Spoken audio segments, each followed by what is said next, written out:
The champions continued to battle every time Exeter got into the ascendancy, and the men in black, green and gold were worthy winners. Try from Lewis Ludlam and 9 points from the boot of James Grayson kept the scores level at the break, and even though Exeter scored first in the second period, the Wanderers refused to be beaten. Tries from Jamal, Ford Robinson and Paddy Ryan, plus continued assured kicking from fly half Grayson, ensured Exeter would taste defeat in front of more than 3,000 fans at the Gardens.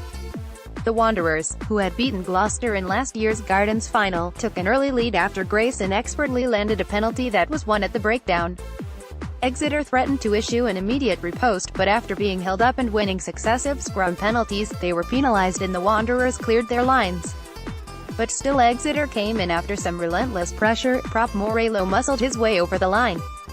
Sam Morley converted, but the Wanderers then produced a response of their own as Ken PC made a huge hit after chasing a high ball.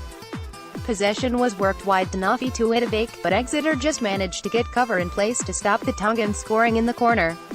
At the other end, Exeter were looking ominous with ball in hand, relentlessly making meters and forcing the Wanderers to hold them up over the line once again. And after winning a scrum penalty close to their own line, the Wanderers pushed upfield, with Ben Nutley showing great composure to offload for Ludlam to score in the corner. Grayson missed the conversion and Exeter were soon back in front as number 8 Tom Lade tiptoed his way through some despairing defending to score. Morley slotted the easy conversion and the Wanderers again reacted well, with a well-struck penalty from Grayson reducing the deficit to 3 points. And Grayson leveled the scores with the final kick of an ebb and flow half. But the Braves were back in front after the restart as they put some patient pressure on through the forwards and flanker Matt Kvesic got the ball down.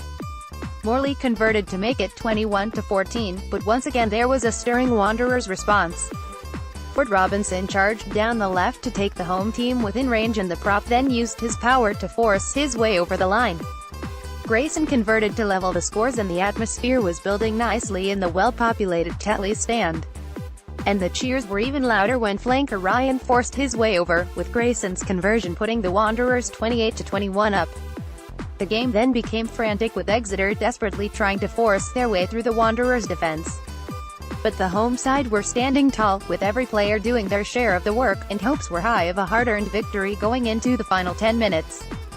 Grayson added a penalty to extend the advantage to 10 points, and cries of "Wanderers, Wanderers, Wanderers" rang out as the home fans did their best to help their team resist a late Exeter charge. And it worked, as one last defensive effort saw a penalty awarded to the Wanderers, prompting scenes of celebration on the pitch and in the Tetley stand. Wanderers: Collins, 2 Idavake, Dingwall, Stevenson, C, PC, Grayson, Mitchell, Fenwick, Beasley 72, Clare, Bish 60, Ford Robinson, Painter 54, Dino Jafe, Moon, Ludlam, Ryan, Nutley, Allman 70, Exeter Braves, Bodley, O'Flaherty, Campagnaro, Hendrickson, Strong 75, Short, Morley, Skinner 58, Chudley, Keast, Kenny 71, Malton, Innard 54, Lowe, Salmon, Caulfield 75, Lonsdale, Fender Slies 71, Freeman, C, Kvesic, Lade. Referee, Jack McApee's attendance, 3,390.